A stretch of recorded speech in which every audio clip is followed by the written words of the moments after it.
If you were, let's just say for folks who are maybe, getting themselves started and trying to figure out, hey, I'm in this position where I have an opportunity to perhaps start something. What are some of your guidance points if you might want to, reflect on what you did before? What's guidance points that you could provide to people maybe trying to take the same journey of building themselves up in an uncertain time for themselves? I actually thought a lot about this in my first 6 to 8 months when I was working on my own, because the world has changed significantly because of COVID. And I think you're right. I think when people say, oh, you were so clever to do it then, it was the perfect time to do it then, we didn't choose that time. We had done a lot of work in preparation for what we didn't know the future held. And it just so happened the cards fell as they did. And we were able, when I say we, you and I, and people like us, were able to transition into these new areas so quickly. So I think one of the things I did throughout my career is I tried to get as much experience as possible. I grabbed experiences wherever they were. It was often work. Is it breaking up? Is it fine now? Oh, so I often did work that other people didn't want to do. I always put my hand up and I was always learning new things. And I think that helped me more than picking a career path and going in one straight line. I think what it did is gave me a lot of skills in a lot of different areas. So when I started on my own, I didn't have the money to pay somebody to build a website for GH Skills. I didn't have somebody to do everything. It was me. So what I did was I Google's amazing. We underestimate Google. Google what you need to do, follow the steps and get it done. I built a website. I built a LinkedIn page. They don't sound like significant things, but they are, because what they do for potential clients is they give you credibility as a brand. You start to share your thoughts. You start to share a little bit of who you are.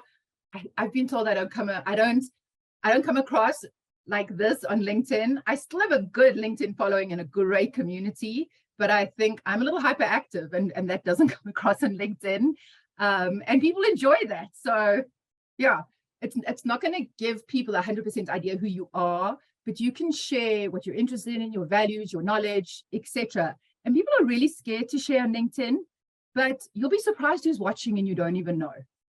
A lot of people don't comment. Even the people you want to talk to are not commenting back, but because everyone's afraid of insulting somebody or saying the wrong thing. So we have the two extremes. You've got the people who are trolls and on there to destroy other people, and the people that have value to add are not saying anything because they're scared of the trolls.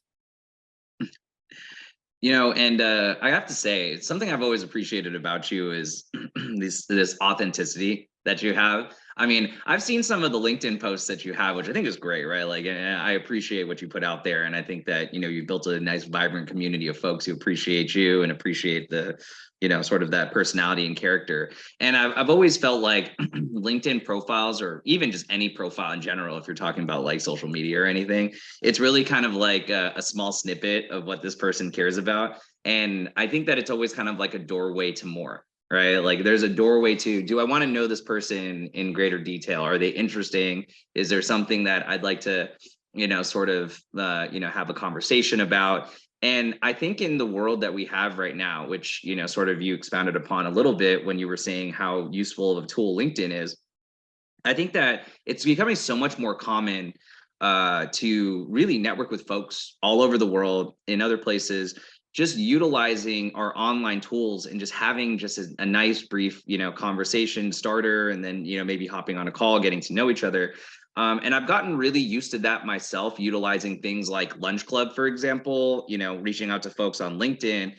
But there are a lot of people who, when you go out and someone reaches out to you, or, maybe you need to reach out to them, they don't feel comfortable doing that, right? Because they're not used to it. So, I mean, obviously, that's kind of that's exactly how we met. So, when you're maybe talking to folks for the first time, whether you're meeting them, through maybe a platform, or meeting them through something like a LinkedIn chat or something like that, do you have any kind of insights about maybe how to be more open, or just sort of what you feel like could help people sort of maybe get over that trepidation of, I'm meeting people on the internet?